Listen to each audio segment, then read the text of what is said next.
আমাদেরকে দিনে 10 বার সালাম করা উচিত। আমার কষ্ট লাগে আজকে জামায়াত ইসলামী তাদের অতীত ইতিহাস ভুলে গেছে, যেখানে তারা প্রকাশ্যে পরিচয় নিয়ে ঘুরতে পারতো না। আজকে তারা এই যাত্রাবাড়ি আসনের এমপি হয়েছে, ঢাকাতে প্রায় 5-7 জন এমপি হয়েছে, কিন্তু তারা আল্লাহর কাছে শুকরিয়া আদায় করে না। আজকে তারা আমাদের মতো সংগ্রামীদের যাদের রক্তের উপর দিয়ে পাড়া দিয়ে আজকে জামায়াত ইসলামী বিরোধী দল হতে পেরেছে। ঢাকা বিশ্ববিদ্যালয়ে যে ইসলামী ছাত্র শিবির নিষিদ্ধ ছিল, সেই ছাত্র শিবির আজকে ছাত্র প্রতিনিধি নির্বাচিত হতে পেরেছে। আর আজকে অকৃতজ্ঞের দল আমাদের নেতা কর্মীদের উপরে হামলা করে সংঘাত সহিংসতা সৃষ্টির জন্য বিদেশিদের সাথে আঘাত করে রাষ্ট্রকে অস্থিতিশীল করতে চায়।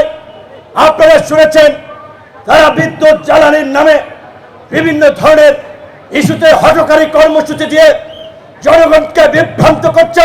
এই জুলাই গণ অভ্যুত্থানের পরবর্তী ত্রয়োদশ সংসদ নির্বাচনের সংসদের সরকারি দল বিরোধী দল সবাই গণ অভ্যুত্থানের পক্ষের শক্তি। ফ্যাসিবাদের 1.5 দশকে সকলেই নির্যাতিত নিষ্পেষিত ছিল।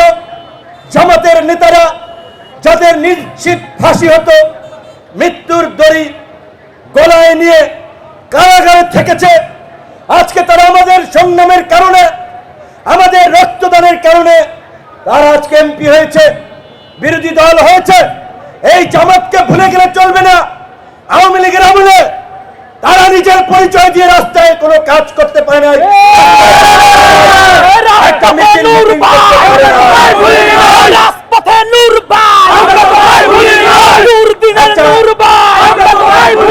মিছিল মিটিং করতে পারে নাই, এমনকি সরকারের সাথে আপোষ করে তারা 2024-এর নির্বাচনের পূর্বে 28 অক্টোবর বিএনপি এবং বিএনপির মিত্র জোট সঙ্গীরা আমরা যে কর্মসূচি দিয়েছিলাম, সেদিন আপনারা দেখেছেন জামায়াত ইসলামী শাপলা চত্বরে কর্মসূচি করেছে।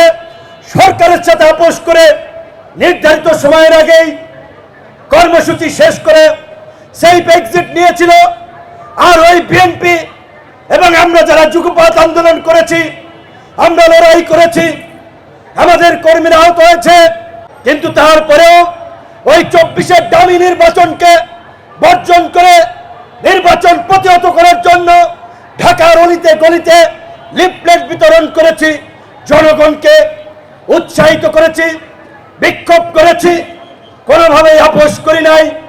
আপনারা দেখেছেন 2018 সালে সেই ছাত্র আন্দোলনের মধ্যে দিয়ে আমাদের উত্থানের পর থেকে আমরা একটা ধারাবাহিক লড়াই সংগ্রাম চালিয়ে গেছি। এমনকি শেখ হাসিনার ওই ফ্যাসিবাদের সময় যখন অনেকে ব্যবসা বাণিজ্য চাকরি বাকরির কারণে সরকারের বিরুদ্ধে টাটু শব্দ করে নাই, সেই সময় আমরা ধারাবাহিক লড়াই সংগ্রামের মধ্য দিয়ে আজকের এই রাজনৈতিক দল গণ অধিকার পরিষদ গড়ে তুলেছি।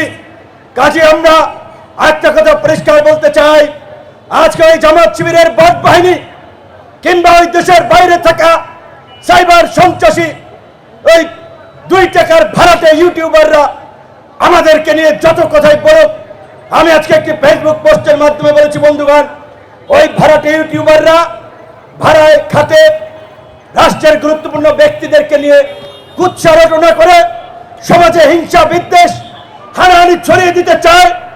আপনারা ওদের এই সমস্ত ভিডিওতে লাইক কমেন্ট ও রিয়াকশনও করবেন না, এদের কোনো গুরুত্ব থাকবে না।